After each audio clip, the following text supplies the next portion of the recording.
Hello everyone, welcome back to my channel. आज का video हमारा कॉर्ड सेट का रहने वाला है। तो कॉर्ड सेट अभी बहुत ट्रेंड में है और देखने में भी ये बहुत अच्छे लगते हैं। तो चलिए वीडियो को स्टार्ट करते हैं।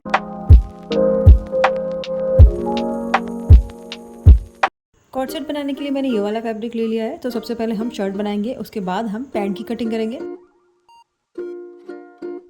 तो सबसे पहले हम कॉर्ड सेट का टॉप पार्ट बनाते हैं। तो मुझे ये कॉर्ड सेट के टॉप पार्ट की लाइन 29 इंच की चाहिए। तो मैं यहाँ से 30 इंच पे निशान लगाया है और इस वाले पार्ट को कट कर लिया है। तो इस तरीके से मैंने ये दो पार्ट कट कर लिया है। ये फ्रंट का पार्ट है हमारा और दूसरा वाला पार्ट हम कट करेंगे तो बैक का पार्ट कट करेंगे। तो अभी हमने फ्रंट का पार्ट ले लिया है। तो हम यहाँ से मार्किंग करना स्टार्ट करते हैं। तो यहाँ से हम एक स्ट्रेट लाइन ड्रॉ कर लेते हैं इस तरीके से। तो सबसे पहले मैं अपने शोल्डर का मार्क करूँगी। तो मेरा शोल्डर यहाँ पे 15 इंच का है। तो मैं यहाँ से 7.5 इंच पे मार्क करूँगी इस तरीके से। और यहाँ पे जो मैंने मार्क किया है यहाँ से मैं 1 इंच डाउन जाऊँगी शोल्डर डाउन करने के लिए। और फिर यहाँ से फिर मैं 3 इंच पे मार्क करूँगी नेक के लिए और इन दोनों पॉइंट्स को मैं मिला दूँगी इस तरीके से। इसके बाद हम यहाँ से अपना आर्म होल का मार्क करेंगे। तो हमें यहाँ जहाँ हमने मार्क किया वहाँ से हम इंची टेप को इस तरीके से रखेंगे और मार्किंग करना स्टार्ट करेंगे। तो यहाँ पर मैं लूजिंग ऐड करूँगी। तो chest divided by 6 plus 1.50 inch की लूजिंग ऐड करूँगी यहाँ पे। तो मैं यहाँ पे 7.5 इंच पे मार्क करूँगी और इस वाली लाइन को मैं स्ट्रेट कर लूँगी इस तरीके से। तो अब जो ये लाइन मैंने ड्रॉ किया है यहाँ पे हम अपने चेस्ट की मार्किंग करेंगे। तो यहाँ पे मैं 36 के लिए मार्किंग कर रही हूँ। तो 36 चेस्ट में हम 2 इंच की लूजिंग ऐड करेंगे। तो ये मेरा हो जाएगा 38 का फोर्थ पार्ट निकालेंगे हम। तो मेरा 9.5 इंच आ जाएगा। तो मैं यहाँ से मार्किंग करूँगी 9.5 इंच के लिए एंड 1.5 इंच हम लूजिंग का ऐड कर लेंगे। तो हमने जो यहाँ से शोल्डर डाउन किया था वहाँ से हम एक स्ट्रेट लाइन ड्रॉ कर लेंगे अपनी चेस्ट लाइन तक इस तरीके से। और इसे ड्रॉ करने के बाद अब हम यहाँ पे आर्म होल की मार्किंग करेंगे। तो यहाँ पे आर्म होल की शेप देने के लिए हम सबसे पहले यहाँ का सेंटर निकालेंगे इस तरीके से रखते हुए सेंटर में मार्क करेंगे। और यहाँ से हम 1/2 इंच अंदर की तरफ मार्क करेंगे इस तरीके से मार्क करके। यहाँ से हम 0.75 इंच बाहर की तरफ मार्क करेंगे इस तरीके से। और यहाँ पे जो हमने मार्क लगाया था उसको मिलाते हुए हम यहाँ पे अपना आर्म होल ड्रॉ कर लेंगे। इस तरीके से हमने फ्रंट का आर्म होल यहाँ पे ड्रॉ कर दिया है। अब जो हमें शोल्डर हमने मार्क किया था यहाँ शोल्डर का हम सेंटर निकालेंगे इस तरीके से। और सेंटर निकालने के बाद हम इस सेंटर से मार्क करना स्टार्ट करेंगे। तो हम अपने वेस्ट लाइन का मार्क करेंगे जो मैं 15 इंच पे मार्क कर रही हूँ। उसके बाद हम अपना हिप लाइन का मार्क करेंगे। तो मैं हिप लाइन का मार्क 20 इंच पे कर रही हूँ। ये मार्क करने के बाद इन मार्क को हम स्ट्रेट कर लेंगे। तो इस तरीके से ये दोनों मार्क मैंने स्ट्रेट कर लिए। ये मार्क मेरा वेस्ट का है, ये वाला हिप का है।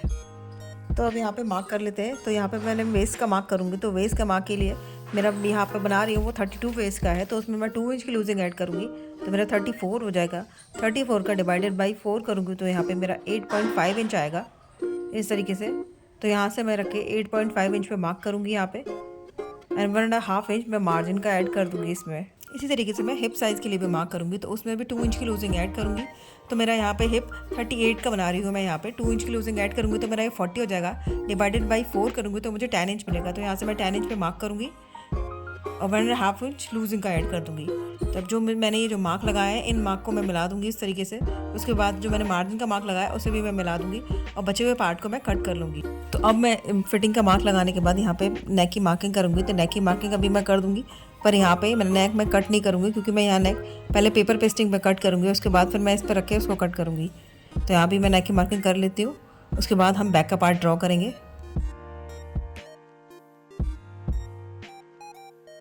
फ्रंट के पार्ट की कटिंग के बाद हम बैक के पार्ट की कटिंग करनी है। तो हमने जो 2 फैब्रिक कट किए थे उनमें एक फैब्रिक पे हमने कटिंग कर लिया, दूसरे वाले फैब्रिक को इस तरीके से रखेंगे।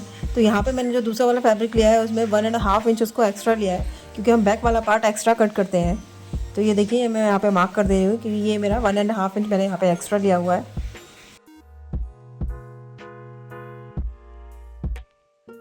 अब इसके बाद हम अपना कुर्ती का जो हमारा फ्रंट का पार्ट है इस वाले पार्ट को हम इस तरीके से यहाँ पे जो हमने मार्क किया है यहाँ पे इस तरीके से रख लेंगे क्योंकि हमें हमेशा बैक का पार्ट थोड़ा बड़ा लेना होता है और फ्रंट का पार्ट हम हमेशा थोड़ा छोटा लेते हैं। इस तरीके से कटिंग करने से हमारा टॉप पार्ट बहुत अच्छे से रेडी होता है। यहाँ पे मैंने फ्रंट और बैक दोनों पार्ट को एक साथ रख लिया है। जो एक्स्ट्रा पार्ट है उसको मैं कट करके निकाल दूँगी इस तरीके से। कटिंग करने के बाद हम सबसे पहले बैक पार्ट की मार्किंग करना स्टार्ट करते हैं। तो यहाँ से सबसे पहले मैं शोल्डर पे मार्क करूँगी। तो शोल्डर मेरा 15 इंच का है। तो यहाँ से मैं 7.5 इंच पे मार्क करूँगी इस तरीके से। शोल्डर का मार्क करने के बाद मैं यहाँ पे नेक पे मार्क करूँगी 3 इंच पे और इस तरीके से नेक पे मार्क करने के बाद 1 इंच शोल्डर डाउन करूँगी। यहाँ पे शोल्डर डाउन करने के बाद मैं इन दोनों पॉइंट्स को स्लेंटिंग लाइन से मिला देंगे इस तरीके से। शोल्डर डाउन करने के बाद हम यहाँ पे आर्म होल की शेप देंगे। तो यहाँ पे हम आर्म होल बड़ा कट करेंगे 1/2 इंच, तो इस तरीके से मार्क करेंगे और यहाँ पे आर्म होल की शेप दे देंगे। तो ये हमारा बैक का आर्म होल हो जाएगा। यहाँ पे बाकी सारा बॉडी मेजरमेंट हमारा सेम रहेगा, तो हम एज इट इज़ उसको कट कर देंगे। तो इस तरीके से हम बैक का भी पार्ट कट कर लेंगे और इसके बाद हम बैक के पार्ट का नेक कट करेंगे। तो ये बैक के पार्ट का नेक कट करने के लिए मैंने इस पार्ट को इस तरीके से रख लिया है। यहाँ से मैं 2 इंच पे मार्क करूँगी। 2 इंच पे मार्क करने के बाद यहाँ पे हम एक बॉक्स बना लेंगे। तो बॉक्स बनाने के बाद इस तरीके से मैं बैक का नेक राउंड रखने वाली हूँ। तो यहाँ पे बैक के नेक की शेप हम ड्रॉ कर देंगे इस तरीके से। तो लेकिन सबसे पहले बैक के नेक की शेप ड्रॉ करने से पहले हम यहाँ पे मार्जिन का मार्क कर देंगे। यहाँ पे सिलाई मार्जिन का मार्क करने के बाद अब हम यहाँ पे बैक के नेक की शेप ड्रॉ करेंगे। तो इस तरीके से हमारा बैक का नेक ड्रॉ हो जाएगा। नेक ड्रॉ करने के बाद अब हम इसे कट कर लेंगे। उस बैक का नेक कट करने के बाद मैं फ्रंट और बैक के दोनों पीस को एक साथ रखूँगी और उसके बाद मैं इसके नीचे का दामन कट करूँगी। तो मैं दामन राउंड शेप का कट करने वाली हूँ। तो यहाँ पे मैं मार्क करूँगी, यहाँ से 2 इंच पे मार्क करूँगी इस तरीके से। ये 2 इंच पे मार्क करने के बाद यहाँ पे मैं हल्की सी राउंड शेप दे दूँगी। इस तरीके से हम यहाँ पर राउंड शेप दे देंगे। हम इस पार्ट को कट कर लेंगे। तो इस तरीके से मैंने फ्रंट और बैक के दोनों पार्ट्स में शेप देके इसको रेडी कर लिया है। अब इसके बाद हम फ्रंट का नेक कट करेंगे। तो उसके लिए मैंने पेपर पेस्टिंग ले ली है। तो ये पेपर पेस्टिंग मैंने 5/7 की ली है। ये मैंने डबल फोल्ड करके रख लिया है। अब यहाँ पे हम नेक की मार्किंग करेंगे। तो यहाँ नेक मैं 3 इंच का बना रही हूँ। तो यहाँ 3 इंच पे मार्क करेंगे इस तरीके से। और नेक की लेंथ मैं 6 इंच की ले रही हूँ। तो यहाँ से मैं 6 इंच पे मार्क करूँगी। तो इस तरीके से मार्क करने के बाद हम यहाँ पे एक बॉक्स बना लेंगे। तो इस तरीके से लाइन ड्रॉ करेंगे और हम यहाँ पे एक बॉक्स बना कर रेडी कर लेंगे। तो यहाँ पे ये बॉक्स बनाने के बाद अब यहाँ से मैं 1.5 इंच पे ऊपर की तरफ मार्क करूँगी इस तरीके से। मार्क करने के बाद हम इस वाले मार्क को भी स्ट्रेट कर देंगे लाइन से। स्ट्रेट करने के बाद जो ऊपर वाला पार्ट है वहाँ पे मैं राउंड शेप देने वाली हूँ और नीचे वाले पार्ट पे मैं वी शेप देने वाली हूँ। तो इस तरीके से हम यहाँ पे राउंड शेप दे देंगे। राउंड शेप देने के बाद हम नीचे वाले पार्ट पे वी शेप दूंगी। तो यहाँ से मैं 1/2 इंच पे मार्क करूँगी इस तरीके से और मैं यहाँ पे वी शेप ड्रॉ कर लूँगी। तो इससे यहाँ पे मुझे 1 इंच का वी शेप मिल जाएगा जब मैं इसको कट करूँगी। और यहाँ से मैं 1 इंच इस तरीके से मार्जिन का ले लूँगी और हम इस वाले पार्ट को कट कर लेंगे।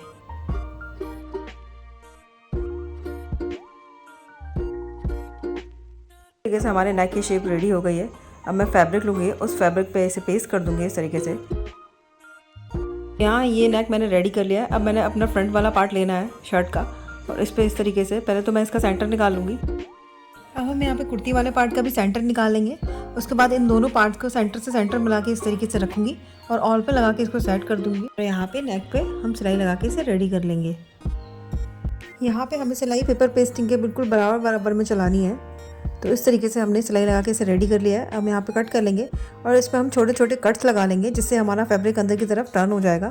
तो टर्न करने से पहले हम यहाँ पे सबसे पहले टॉप स्टिच लगा के इसको रेडी कर लेंगे। जिससे जहाँ तक हमारा टॉप स्टिच लग पाएगा वहाँ तक टॉप स्टिच लगा के इसे रेडी कर लेंगे और उसके बाद हम नेक को पल्टी कर लेंगे इस तरीके से। तो ये नेक अच्छे से हमारा पल्टी होकर रेडी हो गया है। तो हमने यहाँ पे फ्रंट का नेक बना के रेडी कर लिया है। अब हम बैक का नेक बनाएंगे। तो हम जब बैक का नेक बनाएंगे तो बैक के नेक के लिए भी हमने और एक पट्टी कट कर ली है और उससे हमने बैक का नेक बना के इस तरीके से रेडी कर लिया है। तो हमारा बैक का नेक भी अब रेडी हो गया है। तो हम इन दोनों पार्ट के फ्रंट और बैक दोनों के पार्ट के आर्म होल को ज्वाइन कर लेंगे। तो ये मैंने फ्रंट का पार्ट ले लिया है, इस पर हम अपना बैक का पार्ट रखेंगे। इनको इस तरीके से मिलाते हुए रखना है और इसे रखने के बाद जो हमने पार्ट अंदर की तरफ फोल्ड किया था उस पार्ट को बाहर की तरफ लेके आना है, यानी बैक पार्ट की तरफ लेके आएंगे इस तरीके से और लेके आके इसको फोल्ड कर देंगे और यहाँ पे इस तरीके से हम सिलाई लगा देंगे। तो इस तरीके से हमें दोनों तरफ के शोल्डर ज्वाइन कर लेने।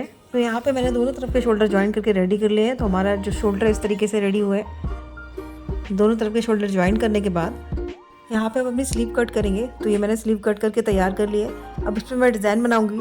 तो यहाँ पे हम डिज़ाइन कुछ इस तरीके से बनाने वाले हैं जैसे हमने दामन में डिज़ाइन दी थी, इस तरीके से हम इसमें डिज़ाइन देने वाले हैं। लेकिन दामन में हमने साइड में डिज़ाइन दी है, यहाँ पे हम फ्रंट में डिज़ाइन बनाएंगे। तो यहाँ पे मैं 2 इंच पे इस तरीके से मार्क कर लूँगी। मार्क करने के बाद इसको भी हल्का सा राउंड शेप देके और इसको हम कट कर लेंगे।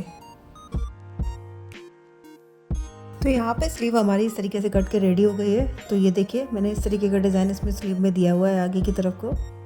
अब जो मैंने यहाँ पे स्लीव पे ये कट किया हुआ है, इस कट पे मैं ये लेस ले लूँगी और ये पट्टी ले लूँगी। इन दोनों को हम इस पे लगाएंगे इस तरीके से। तो यहाँ पे सबसे पहले हम लेस लगाएंगे। तो लेस को हम सबसे पहले अंदर की तरफ डिज़ाइन इसके करते हुए लेस को लगा लेंगे इस तरीके से। यहाँ ये देखिए मैंने लेस को लगा के रेडी कर लिया है। अभी लेस को लगाने के बाद आरे पट्टी को लूँगी और इसके ऊपर इस तरीके से लगाती चली जाऊँगी। और ये पट्टी को लगा लेंगे और ये पट्टी को लगाने के बाद हम इस पे जहाँ पे हमारा कर्व है वहाँ पे छोटे छोटे कट्स लगा लेंगे। उसके बाद इसको टर्न करके इस पे टॉप स्टिच लगा के रेडी कर लेंगे। इस पर तुरपट कर लेंगे। तो इस तरीके से मैंने एक स्लीव को रेडी कर लिया है। ये देखिए हमारी स्लीव बन के रेडी हो गई है। तो जो मैंने स्लीव को रेडी किया इसी तरीके से हम दूसरी स्लीव को भी रेडी कर लेंगे। तो यहाँ मेरी दोनों स्लीव बन के रेडी हो गई है। तो इस तरीके से हमारा डिज़ाइन आएगी कुछ। तो ये दोनों स्लीव हमने रेडी कर लिया। अब दोनों स्लीव को हम अपने कुर्ते में अटैच करेंगे। तो चलिए स्लीव्स को कुर्ते में अटैच कर लेते हैं। मैंने ये कुर्ता ले लिया है। अब इस कुर्ते को हम उल्टा कर लेंगे। उसके बाद जो हमने स्लीव ली है, स्लीव का जहाँ पर हमारी शेप है उस शेप को हम फ्रंट की तरफ रखते हुए यहाँ पे हम शोल्डर से इसका सेंटर पॉइंट जॉइंट कर देंगे और यहाँ पे हम ऑल पिन लगा के इसको सिक्योर कर लेंगे। उसके बाद हम स्लीव अपनी तैयार कर लेंगे। इसी तरीके से हम दोनों स्लीव्स को तैयार कर लेंगे। यहाँ पे मैंने दोनों स्लीव्स लगा के रेडी कर लिए। अब हम इस कुर्ते के फ्रंट और बैक पार्ट को साथ में रखते हुए इस तरीके से हम यहाँ पे जो हमने फिटिंग का मार्क लगाया था वो फिटिंग के मार्क पे हम सिलाई लगा के इसको रेडी कर लेंगे इस तरीके से। और इसके बाद जो हमने दामन पे राउंड शेप दिया था यहाँ पर भी हम जिस तरीके से लेस लगा के इसको रेडी करेंगे। तो यहाँ पर भी हम लेस लगाएंगे और उसके बाद और ये पट्टी जो हमने ये ले लिया और ये पट्टी लगा के इसको भी अंदर की तरफ पलटी कर लेंगे और वहाँ पे भी तुरपन कर देंगे। तो इस तरीके से तैयार कर लेंगे। तो देखिए मैंने एक पार्ट तो उसका रेडी कर लिया है। तो हमारा दामन कुछ इस तरीके से आने वाला है। यहाँ पर भी मैंने पहले लेस को लगा के और ये पट्टी को लगाया है। उसके बाद मैंने और ये पट्टी को अंदर की तरफ पलटी करके यहाँ पर तुरपन करके इसको तैयार कर लिया है। इसी तरीके से हम ये दूसरा वाला पार्ट है इसको भी रेडी कर लेंगे इस तरीके से ही।